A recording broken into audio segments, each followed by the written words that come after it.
दोस्तों, target with PS Parihar channel में आपका स्वागत है। आइए शुरू करते हैं और देख लेते हैं कि दैनिक सायंकाल समाचार के इस वीडियो में विद्यार्थी जीवन से संबंधित कौन-कौन सी सूचना है। सबसे पहले बात होगी रेलवे वैकेंसी की, जिसके बारे में मैंने शाम को वीडियो बनाया था। उसके बाद में सीटेट की और उसके बाद में केंद्र सरकार ने एक बहुत बड़ा आदेश जारी किया है कोचिंग संस्थान को लेकर के, और उसके बाद में यूजीसी नेट, और लास्ट में हम लोग बात करेंगे यूपी ट्रिपल एससी।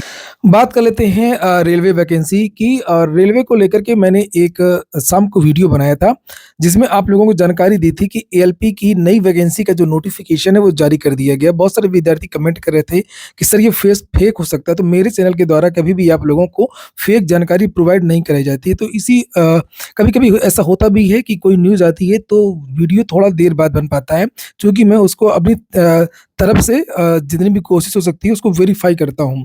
तो वेरीफाई करने के बाद ही मेरे चैनल के द्वारा जो वीडियो है वो बनाया जाता है, और जो जानकारियाँ होती हैं वो 100% सही होती हैं, ऐसी कोशिश रहती है।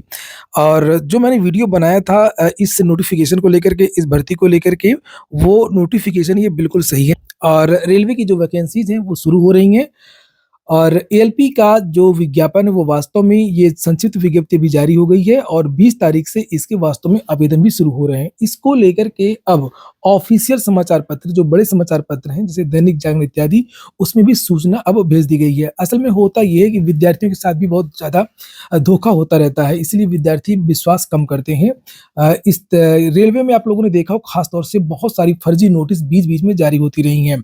लेकिन ये फर्जी नोटिस नहीं, ये मैंने जागरण समाचार पत्र खोला है, आप लोग भी खोल सकते हैं। ये वेबसाइट है जागरण.com न्यूज़ यहाँ पर, और इसमें आप देखेंगे यहाँ पर कि इसमें भी साफ-साफ बता दिया गया है। ये अभी आज रात की रिपोर्ट है, लगभग 9 बजे, यहाँ पर देख सकते हैं, ये टाइमिंग भी है, अभी अपडेट किया गया है। और इसमें भी लिखा है वही बात, रेलवे की ओर से असिस्टेंट लोको पायलट के 5,996 रिक्त पदों को भरने के लिए भर्ती निकाली गई है।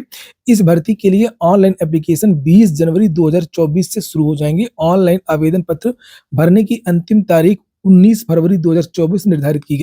और जो विज्ञप्ति में जानकारी दी गई है उसके बारे में वही सब चीज़ें लिखी गई हैं कि 18 से 30 के बीच के जो युवा हैं वो आवेदन कर सकते हैं, और वो नोटिस भी वेबसाइट पर यहाँ पर ये चस्पा है, जिसे आप लोग यहाँ पर देख सकते हैं।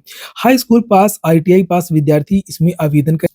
अगली सूचना सीटीईटी की है, यानी सीटेट एग्जाम को लेकर के है। चूंकि अभी तक एडमिट कार्ड जारी नहीं हुए थे, विद्यार्थियों को संशय था कि ऐसा तो नहीं है कि ये एग्जाम स्थगित हो जाए, पूरे देश में ये एग्जाम होना है और अयोध्या में एक बड़ा प्रोग्राम होने जा रहा है 22 तारीख को। लेकिन ऐसा नहीं है, ये एग्जाम 21 तारीख को ही हो रहा है, और इसकी जो एडमिट कार्ड है उसकी लिंक भी एक्टिवेट कर दी गई है। कुछ दिन पहले एग्जाम सिटी सेंटर की लिंक एक्टिवेट की गई थी, और अब आप लोग अपना एडमिट कार्ड है, पूरा एडमिट कार्ड जो होता है, उसे वेबसाइट पर जाकर के डाउनलोड कर सकते हैं। बहुत सारे छात्रों ने अपना जो एडमिट कार्ड है वो देख भी लिया, जैसे आप लोग यहाँ पर ये देख सकते हैं। और इसके बाद में अब हम लोग बात करने वाले हैं एक बड़े फैसले की। केंद्र सरकार का एक बड़ा फैसला है, जिसके बारे में अभी भी जानकारी दी गई है कि 16 साल से कम उम्र के बच्चों की कोचिंग बंद, आदेश नहीं मानने पर लगेगा 1 लाख का जुर्माना, गाइडलाइन जारी। और ये देख सकते हैं, यहाँ पर भी वही बात लिखी हुई है। पूरा मामला ये है, नीचे लिखा हुआ है कि शिक्षा मंत्रालय द्वारा घोषित नए दिशा निर्देश के मुताबिक कोचिंग संस्थान 16 साल से कम उम्र के विद्यार्थियों को अपने यहाँ दाखिल नहीं कर सकेंगे। अच्छे नंबर या रैंक दिलाने की गारंटी जैसे भ्रामक वादे भी नहीं कर सकेंगे। कोचिंग संस्थानों को विनियमित करने के लिए दिशा निर्देश एक कानूनी ढांचे की आवश्यकता को पूरा करने और बेतरतीब तरीके से निजी कोचिंग संस्थानों की बढ़ोतरी को रोकने के लिए है। मंत्रालय ने यह दिशा निर्देश विद्यार्थियों की आत्महत्या के बढ़ते मामलों, आग की घटनाओं, कोचिंग संस्थानों में सुविधाओं की कमी के साथ-साथ उनके द्वारा अपनाई जाने वाली शिक्षण पद्धतियों के बारे में सरकार को मिली शिकायतों के बाद तैयार किए गए हैं। पिछले कुछ दिनों से ये घटनाएँ बढ़ी भी हैं, और चाहे वो छोटी कोचिंग संस्थान हो, चाहे वो बड़ी हो, यानी कि चाहे वो कॉम्पिटिशन के विद्यार्थियों की कोचिंग संस्थान हो, या किसी संस्था में प्रवेश, यानी जो एंट्रेंस एग्जाम वाली कोचिंग होती है वो हो। पिछले दिनों जो आईएएस पीसीएस की कोचिंग करवाती हैं, दिल्ली की बड़ी कोचिंगों के खिलाफ बड़ी कार्रवाई भी की गई, भ्रामक विज्ञापनों को लेकर के, उसके बाद में मूलभूत सुविधाओं को लेकर के। हाल ही में एक कोचिंग में पिछले साल आग भी लग गई थी, आप लोगों ने देखा होगा। और ऐसी चर्चाएं हैं कि जो बड़ी कोचिंग संस्थान है उनके खिलाफ भी बहुत जल्द गाइडलाइन जारी की जाएगी, और कमेटी का गठन कर दिया गया है। नीचे लिखा है कि दिशा निर्देश में कहा गया है कि कोई भी कोचिंग संस्थान, आप लोगों को एक बात और याद दिला दूं कि अगर आप लोगों ने वीडियो को लाइक ना किया हो तो लाइक अवश्य कर दिया करें, और जो नए छात्र हों तो चैनल को सब्सक्राइब भी कर लें, ताकि आप लोगों को विद्यार्थी जीवन से संबंधित सभी छोटी और बड़ी महत्वपूर्ण सूचनाएं सबसे पहले मिलती रहे। यहाँ पर आगे लिखा है कि कोचिंग संस्थान विद्यार्थियों के नामांकन के लिए माता-पिता को भ्रामक वादे या रैंक, अच्छे अंक की गारंटी नहीं दे सकते। संस्थान 16 वर्ष से कम उम्र के छात्रों का नामांकन नहीं कर सकते हैं। विद्यार्थियों का कोचिंग संस्थान में नामांकन माध्यमिक विद्यालय परीक्षा के बाद ही होना चाहिए। ये एक बड़ी बात है यहाँ पर देखिए। माध्यमिक विद्यालय परीक्षा के बाद ही होना चाहिए।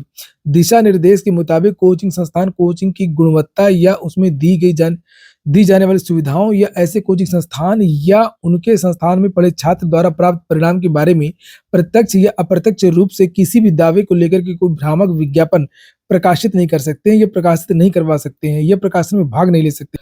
साथ में कोचिंग में जो टीचर पढ़ाएंगे उनके लिए भी दिशा निर्देश जारी किया गया है कि नैतिक कदाचार से जुड़ा किसी अपराध के लिए कोई दोषी ठहराया गया हो, कोई भी संस्थान तब तक पंजीकृत नहीं होगा जब तक कि उसके पास इन दिशा निर्देशों की आवश्यकता के अनुसार परामर्श प्रणाली ना हो। और दिशा निर्देश में कहा गया है कि कोचिंग संस्थानों की एक वेबसाइट भी होगी जिसमें पढ़ाने वाले शिक्षकों यानी ट्यूटर्स की योग्यता, पाठ्यक्रम, पाठ्य सामग्री, पूरा होने की अवधि, छात्रावास सुविधाएं और लिए जाने वाले शुल्क का अद्यतन विवरण हो। तो बहुत सारे जो दिशा निर्देश है वो जारी किए गए हैं। ये स्वागत योग्य कदम है और मैं सरकार के इस आदेश का स्वागत करता हूँ।